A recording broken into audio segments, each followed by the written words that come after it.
Hello coders, how are you? So I just want to tell you that the Google Summer of Code 2020 results are announced, and I congratulate to each and every one who got selected. And yeah, you really did a good job, and uh, it requires a lot of efforts to get selected for Google Summer of Code. I highly appreciate it. So in this video, what I will tell you about some tips that you need to follow for the post after the GSOC selection, so that you have a successful GSOC journey throughout the three milestones, because it's quite important to successfully complete the Google Summer of Code timeline. And yeah, just in this video I will tell you about that only. So let us start. So first of all, congratulations to everyone who got selected for Google Summer of Code 2020. Yeah, that's really good, and you have done a good job. So yeah. So the next is that Google Summer of Code is one of the best programs in the field of open source. And yeah, the journey of Google Summer of Code is really worth, and it's really challenging too, because you have to cover your projects in these three milestones. And yeah, you have to dedicate approximately 5 to 6 hours daily, so that you can cover a project. Yeah, it's challenging too, although it's really worth it, because the skills you gathered throughout the GSOC period is really worth, and you will remember these skills throughout your life of. And if you dive into some industry, and if you get some job, it will surely help you.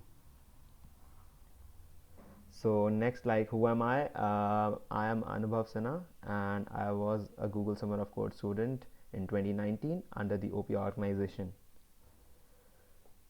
So next is the tips you need to follow for the post GSOC selection. So let us start with the first tip. And the first tip you can see is that if you're not involved in the community, then get involved during the community bonding period, because it's really important. The thing is that like, some students are not involved in the community, like they haven't involved, so they haven't contacted much mentors, and they are just not in touch with them. So I would suggest that you get bonded with them during this community bonding period that has been started. And so that you can just ask for any help in the next three milestones. If you seek any help, you can ask to them. Yeah. And the next is, like, before starting the coding period, just decide the flow of the project, like how will you start the project. So that's really important. Like, first of all, decide the flow of the project, that how you will cover the project in all the three milestones. Decide the task you need to do in each milestone. I know you have covered that thing in the proposal, but just finalize it with the mentor again, so that you can start your work. And that's really important before starting the project, I must say. And the next is that stay in touch with the mentor throughout the GSOC timeline. Yeah, and give the mentor your updates regarding your progress in the project in every 2 to 3 days. That's really quite important, because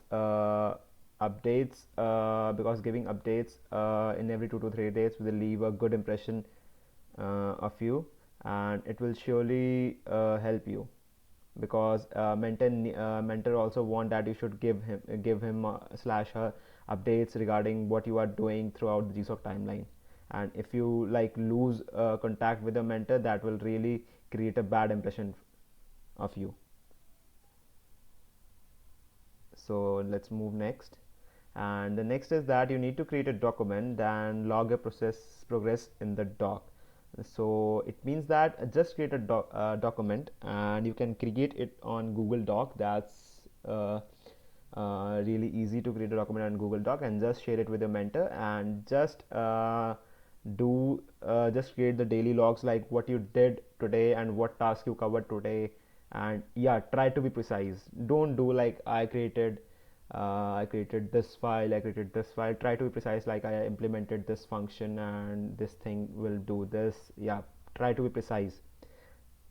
That's really important. And yeah, just log a progress daily, and it's also a requirement for the Google Summer of Code.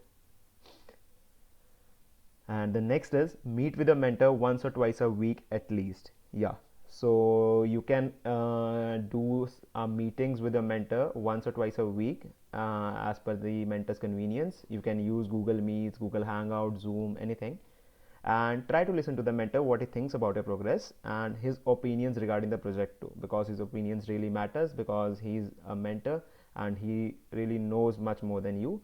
So you need to listen his opinions and yeah, implement those also.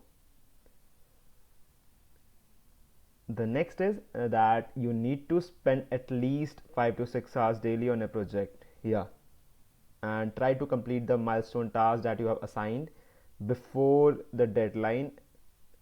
So you can just complete a task 2 to 3 days before the deadline. That's really important. Don't do the task at the last day of the deadline, because that would be quite risky for you. So try to complete the task 2 to 3 days before the deadline. And if you spend 5 to 6 hours daily from starting, I guess it will be really easy for you to complete the task earlier, and also it will leave a good impression of you to the mentor. And the next is, if you get stuck in a project, don't hesitate to ask help from a mentor. You can surely ask him for any help, and yeah, surely he will help you also. And yes, all the best guys. I hope you have a successful Google Summer of Code journey, and I hope you cover all the 3 milestones successfully. And yeah, you have done a great job and yeah, it's really a good time to start the project, and you can just start with the community bonding period. And yeah, really good. So meet you in the next video. Till then, goodbye and all the best.